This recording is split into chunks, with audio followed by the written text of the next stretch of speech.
He told her she was nothing. He told her she was an anchor, dragging him down to the bottom of the ocean.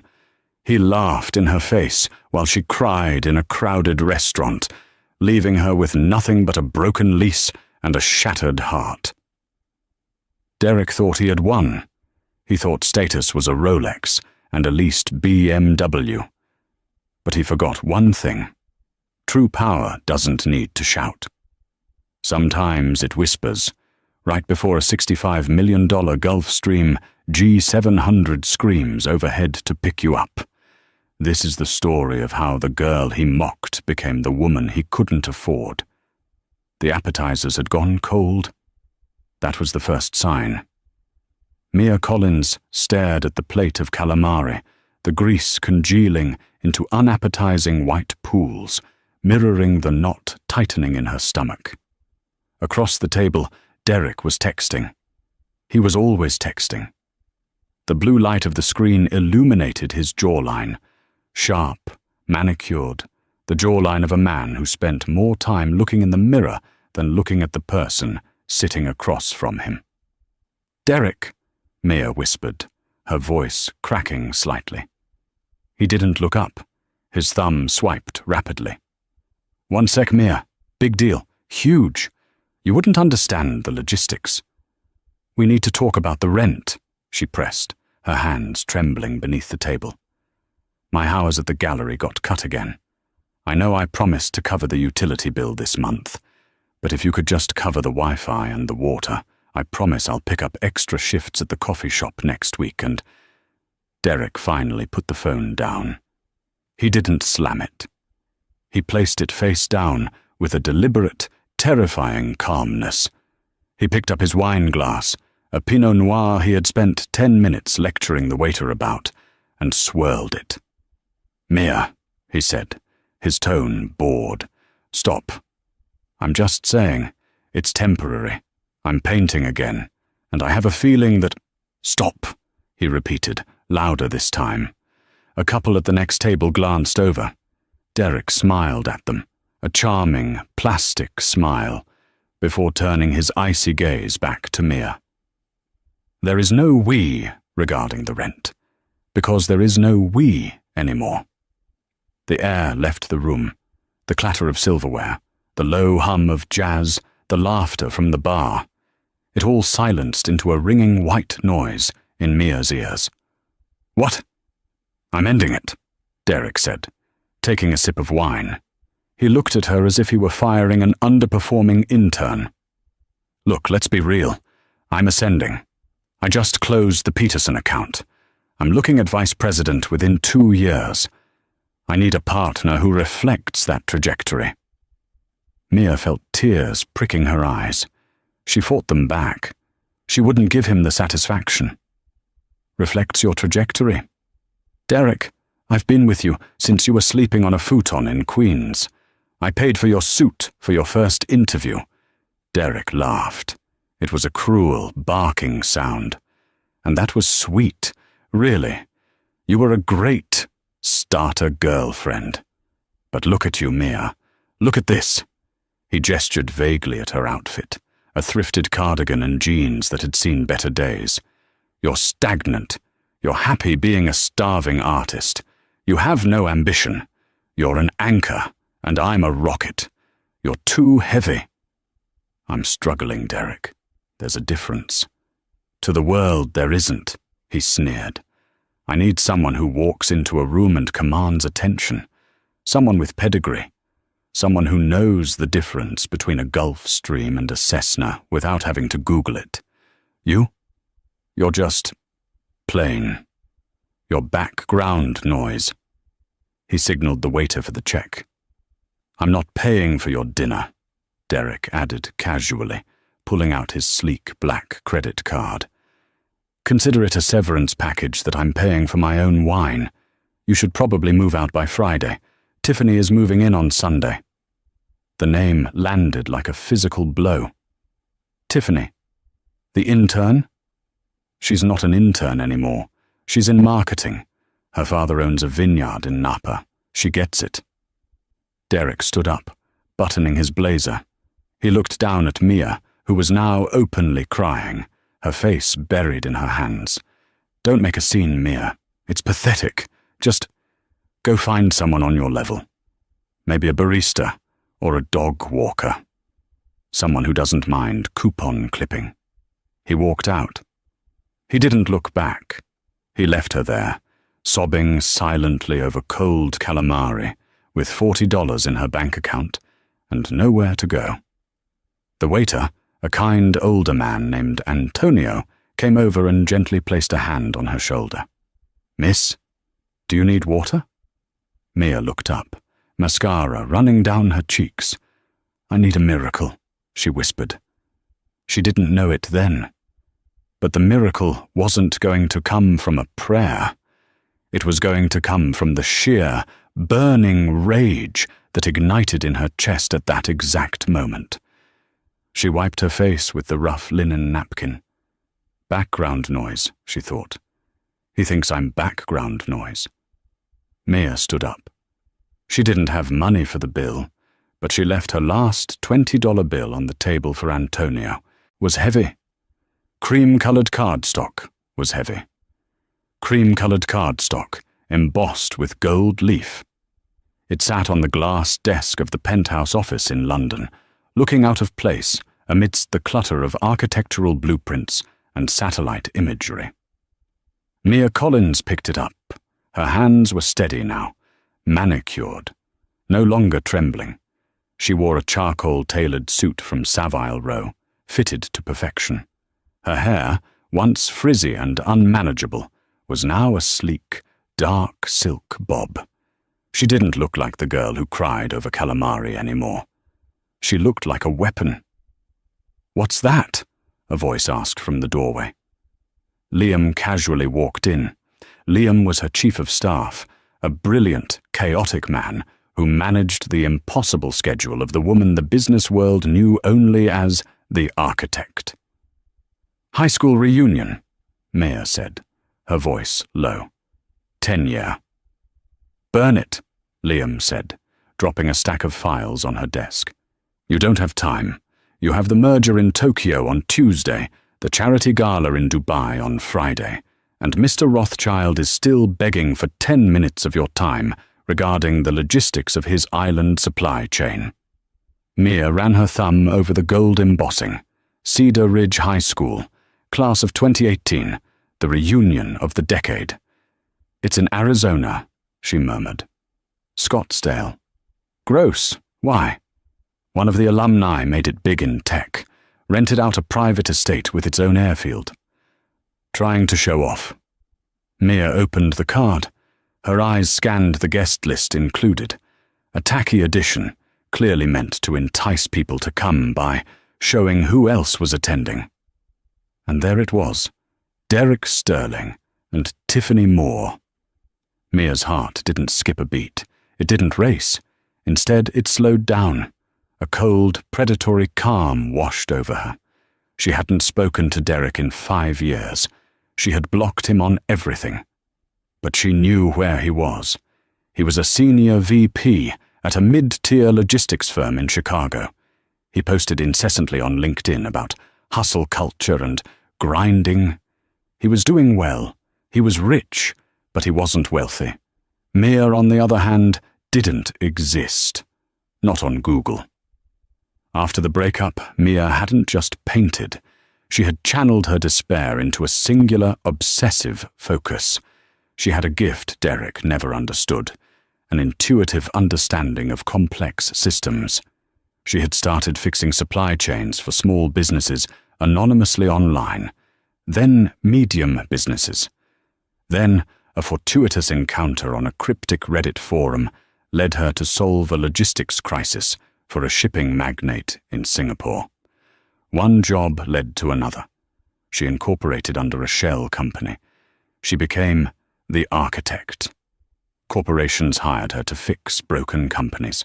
Governments hired her to optimize disaster relief. She didn't want fame. She wanted security. She wanted so much money that no one could ever tell her she was too heavy again. She had succeeded. "Liam," Maya said, her eyes not leaving Derek's name. Yeah, boss? Clear my schedule for next weekend. Liam dropped his coffee cup. You're joking. The Tokyo merger. Reschedule it. Tell them I have a personal emergency. A ghost from the past needs to be exorcised. Liam sighed, picking up his tablet. Okay. Commercial? First class? Mia looked up. A slow, dangerous smile spread across her lips. It wasn't a happy smile. It was the smile of a chess player who just saw mate in 3. No, she said softly. Call VistaJet. I want the Global 75. Oh. No, wait. Is the new Gulfstream ready? The G700? It's sitting in Teterboro.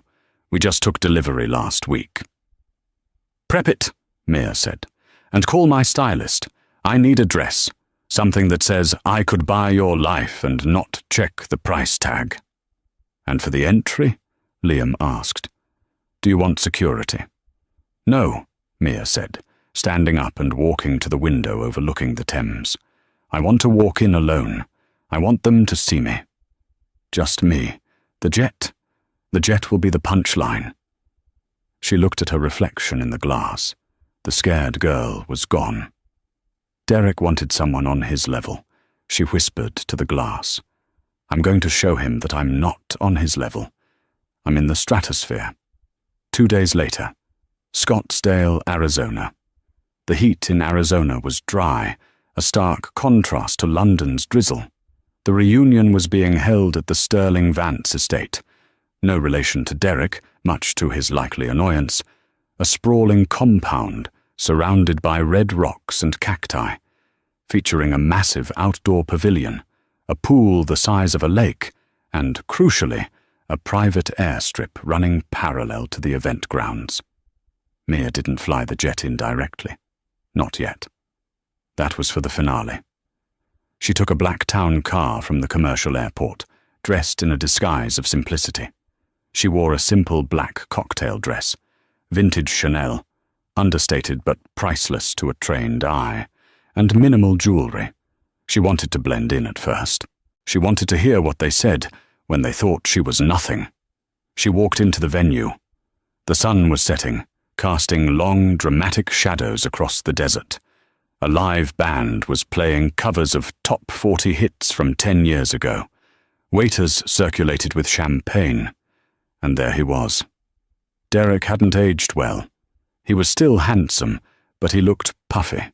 Stress lines etched his forehead. He was holding a glass of whiskey, speaking loudly to a group of men who looked like they wanted to be anywhere else. Hanging onto his arm was Tiffany. She looked bored, scrolling on her phone, wearing a dress that was too sparkly and too loud. Mia took a breath. She grabbed a glass of sparkling water and drifted toward the circle, staying just outside their peripheral vision. So I told the CEO, Derek was booming, you can't cut corners on the midstream distribution. It's basic economics. But of course, they don't listen to the guys on the ground. We're pulling in 7 figures this year, easy. But the overhead is killing my bonus structure. Wow, Derek. Killing it, one of the guys said flatly. Hey, isn't that... The man pointed. Derek turned. His eyes landed on Mia. For a second, there was no recognition. Then, a flicker of confusion. Then, the sneer. It was the same sneer from the restaurant 5 years ago. Well, Derek said, his voice carrying over the music. He detached himself from Tiffany and stepped toward Mia. The circle of men parted, sensing blood. If it isn't Mia Collins, the artist. He said the word artist like it was a slur. Hello, Derek, Mia said calmly. I didn't think you could afford the ticket price for tonight, Derek laughed, looking her up and down. $80 a plate. Did you have to start a GoFundMe? Tiffany giggled, covering her mouth. Derek, be nice. Maybe she's catering. The group erupted in laughter. Mia stood perfectly still. She didn't flinch. I'm doing okay, Derek, she said. Okay, look at you. He gestured to her simple black dress. You look plain. Still, I see you haven't found a man to upgrade you yet. Still shopping at the thrift store? It's vintage, Mia said softly. Vintage means used, Mia, Derek smirked. He stepped closer, invading her personal space. He smelled of expensive cologne and stale whiskey. I told you back then, Mia. You have to elevate. I'm a VP now. I drive a Porsche. We just bought a summer house in the Hamptons. What do you have? Mia looked him in the eye. I have my dignity. Derek threw his head back and laughed. Dignity? Can you pay the rent with dignity? Can you fly first class with dignity? He turned to the crowd, raising his voice. He wanted an audience. He wanted to humiliate her to boost his own ego. Hey everyone, remember Mia? The girl who thought her finger paintings were going to change the world. She's here. Let's get her a drink. On me. She probably can't afford the open bar tip. Mia felt the eyes of the room on her. People were whispering. Some looked pitying, others amused. It was high school all over again, amplified by adult insecurities. You haven't changed, Derek, Mia said, her voice steel. And you haven't grown, he countered. You're still the same little mouse. I did you a favor dumping you. Imagine if I had to drag you to my corporate galas. You'd embarrass me. He leaned in close, whispering so only she could hear. You're a failure, Mia. And you know it. That's why you're standing here alone, while I have everything. Mia checked her watch. A Patek Philippe turned inward so the face was hidden. 7:14 p.m. You're right, Derek, she said, raising her voice so the group could hear. I am alone. But sometimes it's better to fly alone than to be weighed down by baggage. Baggage? Derek scoffed. Honey, I'm the prize. You're the baggage. Suddenly, the wind picked up. It wasn't a breeze, it was a gust. The napkins on the tables fluttered. The water in the pool rippled. A low rumble began in the distance. It wasn't thunder. It was a deep, mechanical whine that vibrated in the chest. What is that? Tiffany asked, looking up. The rumble grew into a roar. The guests stopped talking. The band stopped playing.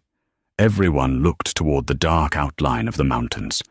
Lights appeared in the sky, bright, piercing LEDs.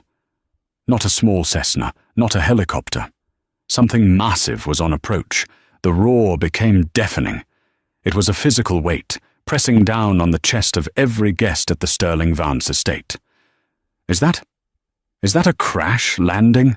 Someone screamed, dropping their wine glass. No, Derek shouted over the noise, trying to maintain control of the crowd's attention. It's probably the estate owner, just a standard drop-in. Everyone calm down. But it wasn't standard. From the darkness of the desert sky, the underbelly of the machine illuminated by the runway floodlights, the beast emerged. It was sleek, predatory, and impossibly large for a private gathering. This wasn't the kind of plane a dentist rents for a weekend in Vegas. This was a Gulfstream G700, the titan of the skies, glistening in midnight blue livery with a silver stripe running down the fuselage. The wind from the engines whipped the tablecloths into a frenzy. Napkins flew like surrendered flags. The band's drum kit toppled over with a crash. Tiffany shrieked as her perfectly sprayed hair was blasted into a chaotic mess. Mia stood unmoving. The wind tore at her dress, but she didn't shield her eyes. She watched the plane with the critical eye of someone inspecting a tool. A little heavy on the braking, Silas, she thought. You're in a hurry. The massive jet taxied to a halt less than 50 yards from the open-air pavilion, its engines whining down from a scream to a high-pitched whistle. The sheer size of it eclipsed the moon. The heat radiating from the turbines distorted the air, making the reunion attendees look like wavering ghosts. Silence descended on the party, heavier than the noise had been. My God, a man next to Derek whispered. Do you know how much that bird costs? That's $75 million of aluminum sitting right there. Derek straightened his tie, recovering his composure. He saw an opportunity. Like I said, Derek announced loudly, puffing out his chest. It's the owner. I actually sent an email to his management team last week, mentioning we were here. He probably stopped by to say hello to me. We move in similar circles. Tiffany grabbed his arm, eyes wide. Derek, really? You know him? I know of him, Derek lied smoothly, his confidence returning. And people at that level, they respect hustle. Watch this. The door of the Gulf Stream began to open. The automatic stairs unfolded with a hydraulic hiss, illuminated by soft LED runner lights. The crowd held its breath. Who was stepping out? A Hollywood star? A Saudi prince? A tech mogul? Derek stepped forward, separating himself from the commoners. He adjusted his cuffs, preparing to greet the billionaire and perhaps leverage the introduction into a job offer. He looked back at Mia, who was still standing by the drinks table, alone. "Hey, Mia," Derek called out, sneering. "Take notes. This is what success looks like. Maybe if you're lucky, I'll get you an autograph." Mia didn't respond. She just took a sip of her sparkling water, her eyes locked on the open door of the plane. "Move back," Derek commanded the other guests. "Give the man space. Let me handle the greeting." A figure appeared in the doorway of the jet. It wasn't a billionaire in a tuxedo. It was a pilot. But not just any pilot. He was a mountain of a man, dressed in a pristine navy uniform, with 4 gold stripes on the epaulets. His hat was pulled low, and he moved with the precise, terrifying urgency of special forces. This was Captain Silas, former Royal Air Force, and the only man Mia trusted to fly her through a typhoon. Silas descended the stairs, his boots clicking rhythmically on the metal steps. He carried a sleek, metallic briefcase, handcuffed to his left wrist. Derek stepped into his path at the bottom of the stairs, extending a hand. "Welcome," Derek boomed. "I'm Derek Sterling. I believe you're looking for—" Silas didn't even blink. He didn't slow down. He didn't look at Derek's hand. He walked through the space Derek occupied, forcing Derek to stumble backward into a waiter to avoid a collision. "Hey!" Derek shouted, his face reddening. "I'm talking to you, pal. You can't just walk onto a private party and—" Silas ignored him completely. His eyes scanned the crowd, laser-focused, looking for a specific target. The crowd parted like the Red Sea under his gaze. He spotted her, standing by the bar, holding a glass of water, looking bored. Silas marched straight toward Mia. The crowd gasped. Why was the pilot walking toward the broke girl in the vintage dress? "He's going to kick her out," Tiffany whispered loudly to her friends. "She probably trespassed or something. Oh, this is going to be good." Derek straightened up, dusting off his jacket. "That's it. Security is here to escort her off the premises. About time." Silas stopped 3 feet in front of Mia. He snapped his heels together and stood at rigid attention. The chatter in the room died instantly. You could hear a pin drop in the Arizona desert. Silas didn't yell. He didn't scold. He bowed his head slightly, a gesture of immense respect. "Ma'am," Silas said, his voice deep and carrying clearly across the silent patio. "My apologies for the intrusion, but we have a code red situation." Mia set her water glass down on the table. The sound of the glass hitting the wood echoed. "I told Liam to clear my schedule, Silas," Mia said. Her voice wasn't loud, but it had a timbre of authority that none of her former classmates had ever heard. It was the voice of someone who gave orders that moved economies. "I know, ma'am," Silas replied, keeping his posture rigid. "But the encryption key for the Tokyo merger was compromised 7 minutes ago. The board is in panic mode. Mr. Rothschild is on the secure line in the jet. He says he won't make a move until you give the green light. He says the deal is dead without the architect. The architect?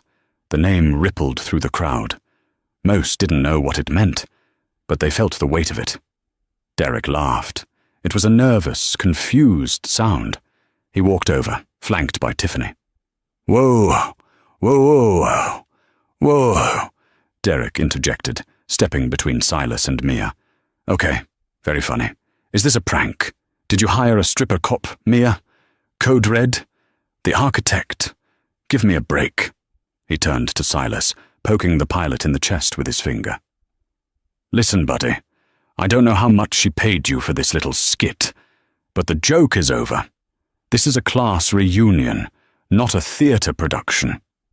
Get back in your plane, and—" Silas moved so fast it was a blur. In one fluid motion, he intercepted Derek's finger, twisting the wrist just enough to immobilize him without breaking it, and shoved him back. Derek stumbled, falling onto his backside in the dirt. "Do not touch the flight crew," Silas said. His voice was ice. "And do not interrupt a briefing." Tiffany shrieked. "You assaulted him. I'm calling the police." "Call them," Silas said, not looking at her. "By the time they get here, we'll be at 45,000 feet. He turned back to Mia, ignoring the man groaning in the dirt. He raised the wrist, handcuffed to the briefcase. "We have the satellite uplink ready, ma'am, but we need to be airborne in 10 minutes to catch the window for the Asian markets opening. Do we scrub the mission, or do we fly?" Mia looked down at Derek. He was looking up at her, his expensive suit covered in dust. His face was a mask of confusion and rage. "Mia?" Derek sputtered. "What is this? Who are you?" Mia didn't answer him immediately. She looked at the crowd. She saw the faces of the people who had ignored her all night, the people who had laughed when Derek mocked her. She reached out and took the briefcase from Silas. "We fly," Mia said. "Very good, ma'am." Silas tapped his earpiece. "Prepare for immediate departure. The principal is on the move." "Wait!"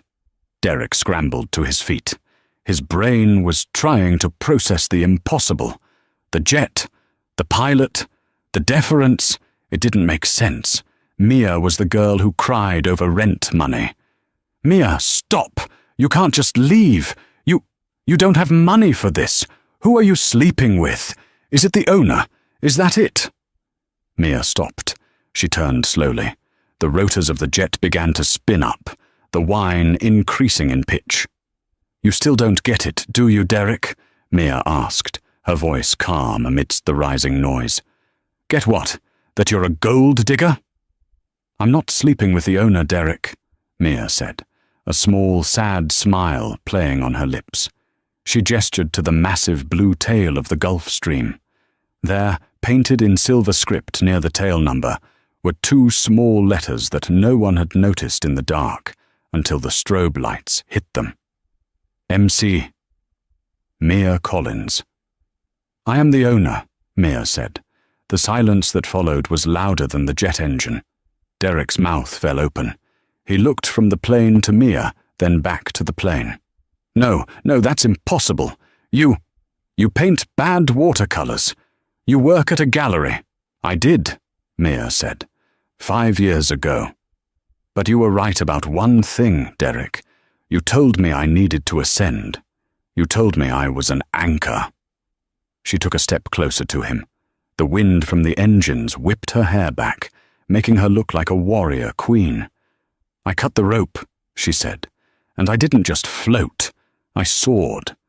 While you were fighting for a VP title and leasing a car you can't afford, I was building a logistics empire that controls how your little company ships its boxes." Derek paled. "What?" "Sterling Logistics uses the Orion routing software, don't they?" Mia asked casually. "Yes, it's the industry standard. How do you know that?" "I wrote it," Mia said. "I own the patent. Every time you ship a package, Derek, you pay me 12 cents. You've been funding my lifestyle for 3 years."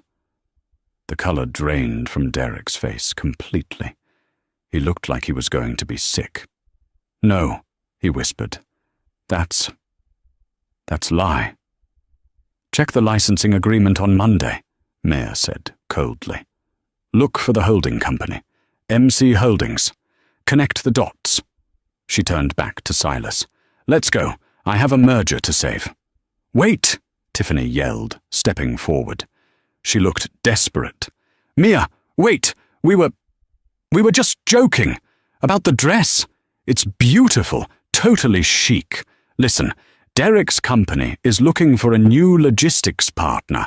Maybe we could—" Mia didn't even slow down. She walked onto the red carpet of the stairs. But Derek wasn't done. His ego couldn't handle the fracture. He ran toward the stairs. "You owe me," he screamed, his voice cracking. "I made you. I motivated you. If I hadn't dumped you, you'd be nothing. You owe me a ride. We can talk about this on the plane." He tried to grab the handrail. A massive security guard, who had emerged silently from the cabin, blocked the path. He was wider than the doorframe. Mia stopped at the top of the stairs. She looked down at her ex-boyfriend, sweating, dusty, and desperate in the dirt. "I don't owe you a ride, Derek," she called down, "and I certainly don't owe you a conversation." "But I'm a VP!" Derek shouted, tears of frustration in his eyes. "I'm somebody." Mia looked at him with genuine pity. "To the world you might be," she said, "but from up here, you just look like an ant." She turned and disappeared into the cabin. The stairs began to retract. "Mia!" Derek screamed. "Mia!" The door sealed shut with a heavy, pressurized thud, the sound of money closing its doors to the poor. But the story wasn't over. As the jet engines roared to full power, preparing to blast sand into Derek's face, Mia sat down in her leather swivel chair and looked at the tablet Silas handed her. There was an incoming video call. It wasn't the Tokyo board. It was the CEO of Derek's company. Mia smiled. She pressed, "Accept." "Put it on the external speakers," Mia commanded Silas. "I want them to hear this." The desert night was silent, save for the high-pitched whine of the Gulfstream's auxiliary power unit. The guests at the reunion stood frozen, their eyes darting between the massive jet and the man standing at the bottom of the stairs. Derek was trembling, not from the cold, but from a cocktail of adrenaline and dread. He stared at the closed door of the jet. "She's bluffing," he muttered, turning to Tiffany, who had taken a cautious step away from him. "She's insane. She hacked the PA system or something. There's no way." Suddenly, a crackle of static erupted from the jet's external address system. The speakers, hidden in the fuselage, were designed to communicate with ground crew in loud environments. Tonight, they were a megaphone for judgment. "Testing!" Silas's voice boomed across the estate, echoing off the canyon walls. "External audio active." Then a ringing sound, the distinct trill of a video call connecting. "Hello? Ms. Collins? Are you there?" The voice was unmistakable to anyone in the logistics industry. It was gravelly, impatient, and commanded respect. It was Arthur Henderson, the CEO of Henderson Global, the parent company Derek worked for. Derek's knees buckled. He grabbed the back of a chair to steady himself. "Mr. Henderson," he whispered. Mia's voice came through the speakers next, crystal clear. "I'm here, Arthur. I'm currently on the tarmac in Arizona. I have a flight window in 6 minutes, so make it quick. Why are you calling me on the emergency line?" "I needed to catch you before you went dark over the Pacific," Henderson said. He sounded stressed. "It's about the Midwest restructuring. We're in a free fall, Mia. The Q3 numbers just came in, and they are catastrophic. I need the architect to step in. Name your price. Double your retainer. I don't care." The crowd at the reunion gasped. They looked at Derek. 5 minutes ago, he had been bragging about record profits. Catastrophic? Mia's voice was cool, detached. "I read the reports your VP of Operations sent over. According to him, the Peterson account was closed successfully, and efficiency is up 40%. Derek's face went grey. He started waving his hands at the plane, as if he could physically stop the sound waves. "No," he mouthed. "Don't." "The Peterson account?" Henderson let out a bitter, barking laugh. "That's the problem. It's smoke and mirrors. My VP lied. He cooked the books to trigger his performance bonus. The client walked 3 weeks ago when they realized he promised shipping lanes we don't even own. We're looking at a lawsuit, Mia. Fraud. Embezzlement." A collective "ooh" went through the crowd. Phones were out now. People were recording. "That's unfortunate," Mia said. "Who is the VP in charge of that sector again?" "You know who it is," Henderson sighed. "Derek Sterling. The man is a liability. He's a charming talker. I'll give him that. But he couldn't manage a lemonade stand. I'm firing him Monday morning. Actually, legal is drafting the termination letter right now. Security is already clearing out his desk in Chicago." Derek dropped to his knees. It wasn't a figure of speech. His legs simply gave out. He knelt in the dirt, his expensive Italian suit absorbing the dust, his mouth opening and closing like a fish out of water. "Derek," Tiffany whispered, horrified. "You told me you were getting a promotion. You told me the Peterson deal paid for my lease." I can fix it," Derek stammered, looking up at the unfeeling metal bird. "I just need time." Mia's voice cut through the air again. "Well, Arthur, that sounds like a mess. But I don't work with companies that employ liars. It's bad for my brand." "He's gone," Henderson promised. "Consider him history. Just please look at the supply chain data. I can't lose this company." "Fine," Mia said. "Send the raw data to my server. I'll review it somewhere over Alaska. But Arthur?" "Yes?" "Make sure the termination is public. I believe in transparency." "Done. Thank you, Mia. You're a lifesaver." The call clicked off. The silence returned, but this time it was heavy with the weight of total destruction. Derek Sterling hadn't just been dumped. He had been professionally annihilated in front of his entire high school class, his girlfriend, and the world. "Clear the area." Silas's voice boomed through the speakers. "Engine start in T-minus 30 seconds. Hazard distance, 200 feet. The guests scrambled back, moving away from Derek as if he were radioactive. "Tiffany!" Derek reached out a hand. "Help me up." Tiffany Moore looked at him. She looked at the sweat dripping down his forehead, the fear in his eyes, and the lies that were now unraveling around him. She looked at the private jet that Mia Collins, the girl Derek had called a loser, was commanding like a starship. Tiffany took her phone out. She opened her banking app. "You said the rent was covered," she hissed. "You said you had the bonus. I was going to get it. I just needed to move some numbers around." "You're broke," Tiffany realized. She stepped back, her heels digging into the grass.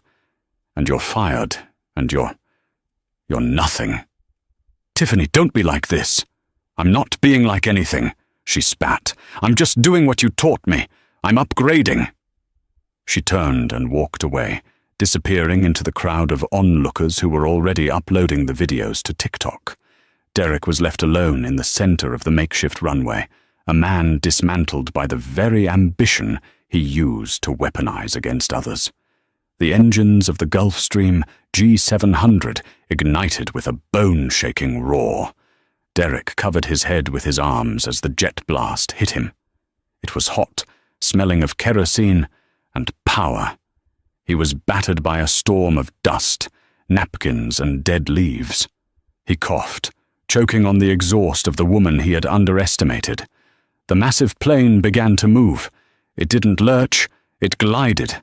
It gathered speed with terrifying grace. the lights of the cabin flashing past Derek's watering eyes.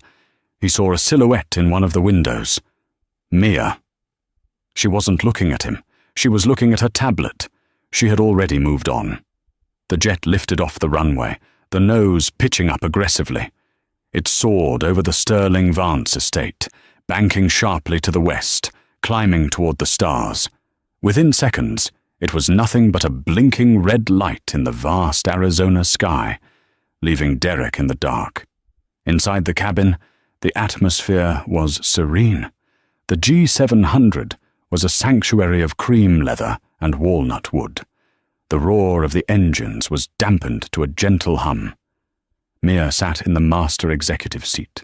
She placed the tablet on the side table and exhaled. It was a long, shaky breath. Her hands, which had been steady as stone during the confrontation, trembled slightly now. Silas's voice came over the internal intercom. "Climbing to 45,000. We have clear skies all the way to Tokyo, ma'am. ETA is 12 hours. Can I get you anything?" "Champagne, Silas," Mia whispered. "The vintage. And turn off the cabin lights. I just want to look at the stars." "Copy that." The lights dimmed. The cabin was bathed in the soft blue glow of the floor runners. A flight attendant, a young woman named Sarah, whom Mia had hired for her discretion, appeared silently with a bottle of Dom Perignon and a crystal flute. She poured the golden liquid and set it down. "Are you okay, Miss Collins?" Sarah asked gently. Mia looked out the window. The world below was a grid of lights. Somewhere down there, in that tiny cluster of sparks, was Derek. "I don't know," Mia admitted. "I thought I would feel happy. I thought revenge would taste sweet." "And how does it taste?" Mia took a sip of the champagne. It was crisp, cold, and expensive. "It tastes like closure," Mia said. "It's not sweet. It's just finished." She leaned back, closing her eyes. The confrontation had been 5 years in the making. Every late-night coding, every risky business deal, every sacrifice she had made to become the architect. A part of her had always wondered if she was doing it for herself, or just to prove him wrong. Derek had been the catalyst. He had broken her heart so completely that she had to build a heart of steel just to survive. But tonight, seeing him on his knees, begging for a job he had already lost, she didn't feel hate anymore. She felt indifference. He was small. He was a relic of a past life that no longer fit her. Her phone buzzed on the table. It was a text from Liam in London. "Liam, just got an alert. Henderson Global stock dropped 4% in after-hours trading. Rumor is the CEO just fired his VP of Ops live on a hot mic. Internet is going crazy. You okay?" Mia typed back. "Mia, I'm fine. Just taking out the trash." She put the phone away. She picked up the dossier on the Tokyo merger. This was her life now. High stakes, billions of dollars, global movements. She wasn't Mia the artist anymore. She wasn't Mia the waitress. But as she looked at the file, a thought nagged at her. Derek had mocked her for being an artist. He said she had no ambition. But the truth was, she treated business like art. She saw patterns where others saw chaos. She painted with logistics, using ships and planes as her brush strokes. She was still an artist. She just used a bigger canvas. "Silas," Mia said into the intercom. "Go ahead, ma'am. When we land in Tokyo, have the car take us to the Imperial Palace Gardens first, before the meeting." "The gardens, ma'am. We'll be tight on time." "I know," Mia said, looking at her reflection in the dark window. "But I need to see something beautiful. I've spent too much time looking at ugly things." "Understood. Gardens first." Mia settled into the soft leather. She was flying at Mach 0.90, faster than the speed of sound, leaving the sound of Derek's voice far behind her. But just as she began to relax, the satellite phone on the desk rang. It wasn't a cell signal, it was the encrypted line, the one only 3 people in the world had the number for. Maya frowned. She sat up. "Silas?" "I see it, Ma'am," the pilot said, his voice tense. "It's an incoming priority signal. Source is unlisted, but the encryption signature matches the Pentagon." Mia stared at the phone. It flashed red. Derek was the past. But this? This was the future. And it looked like the future wasn't going to let her rest. She picked up the receiver. "This is the architect." A voice on the other end spoke. It was a voice she hadn't heard in 2 years. A voice that belonged to a man she had once loved. Before Derek, before the money, before everything. A man who was supposed to be dead. "Mia," the voice rasped. "Don't land in Tokyo. It's a trap." "Caleb?" Mia's voice barely registered above a whisper, though her heart was hammering against her ribs like a trapped bird. "That's impossible. You died in the extraction in Beirut. I saw the report. I saw the body. You saw what we wanted you to see." The voice rasped. It was him. The slight drawl, the weariness, the undeniable cadence of the only man who had ever known Mia before she was the architect, back when she was just a logistics prodigy trying to fix a broken aid supply line in a war zone. "Listen to me, Mia. The Tokyo merger. It's a front. The chaotic supply chain data you were sent. It wasn't incompetence. It was bait."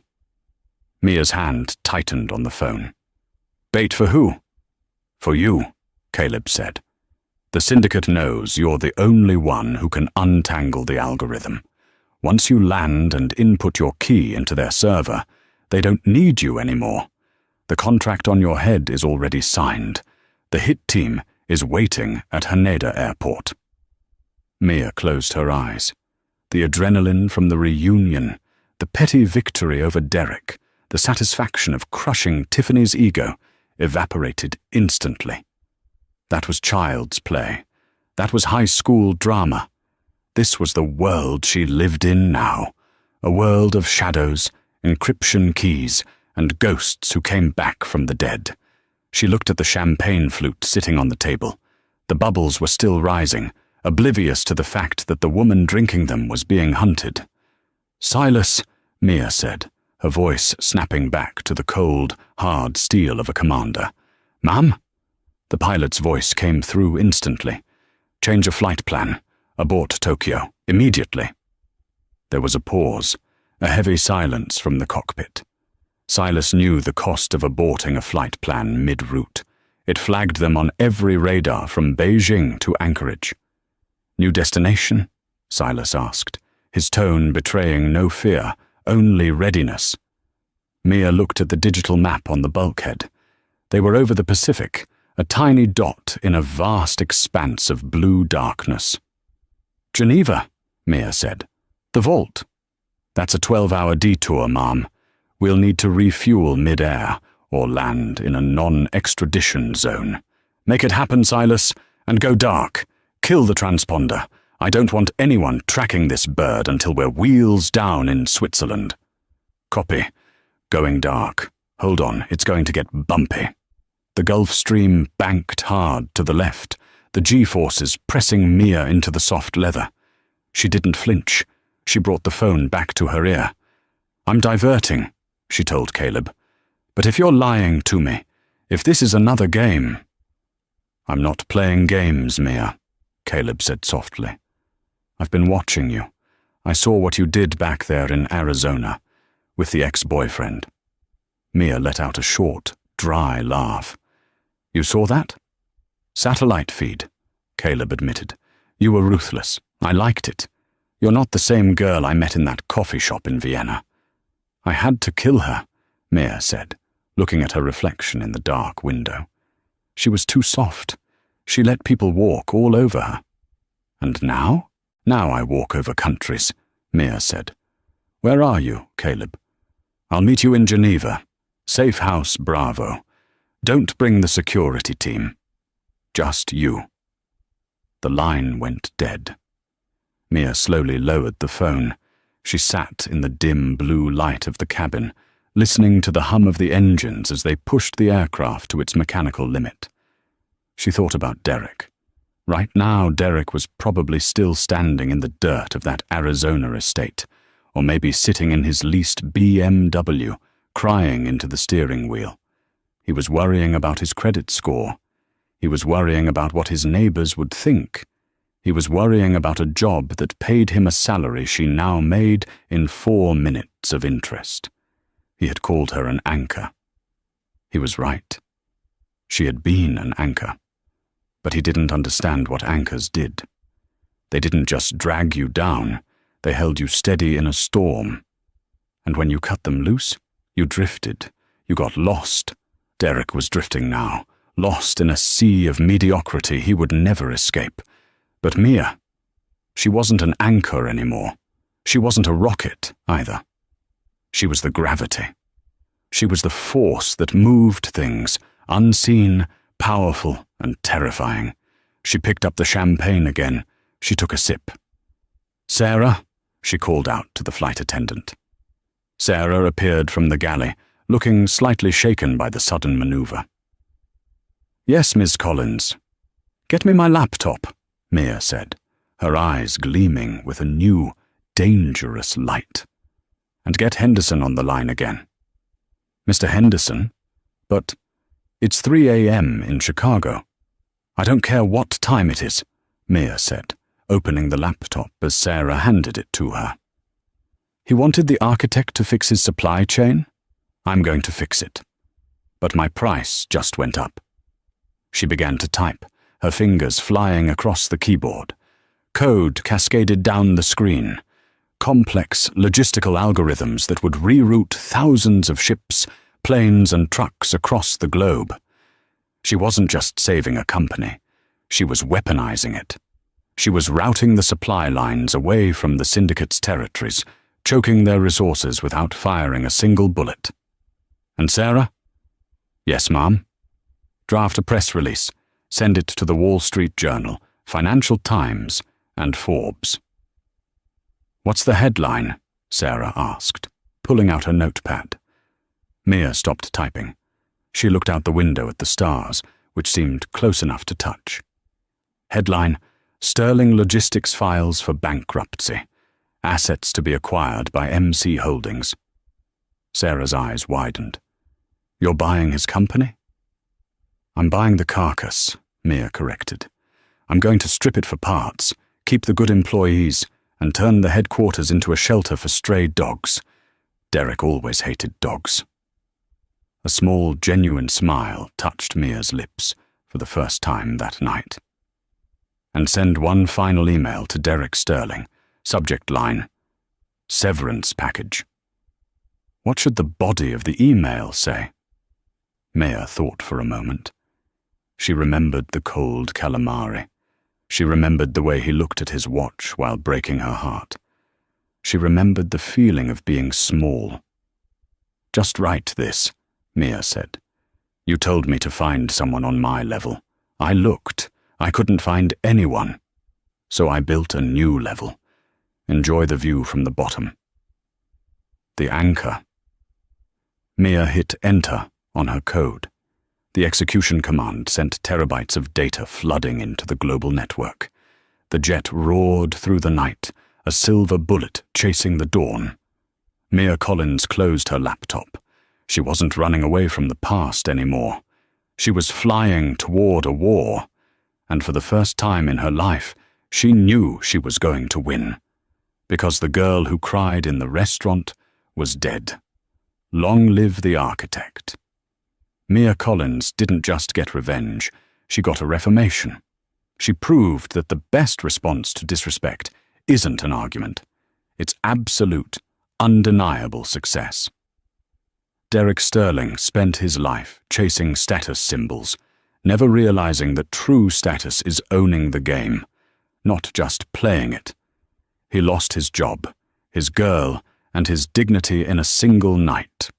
Not because Mia was cruel, but because he was too blind to see the diamond he was holding until it cut him. What a ride. From a breakup at a dinner table to a billion-dollar power move at 45,000 feet. It just goes to show, be careful who you step on today, because they might be the one flying the jet tomorrow.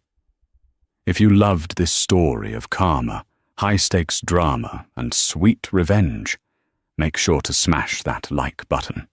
It really helps the channel grow. Share this video with a friend who needs a reminder of their own worth. And don't forget to subscribe and hit the bell notification so you never miss a story. We drop new dramas every week. Until next time, keep your standards high and your head higher.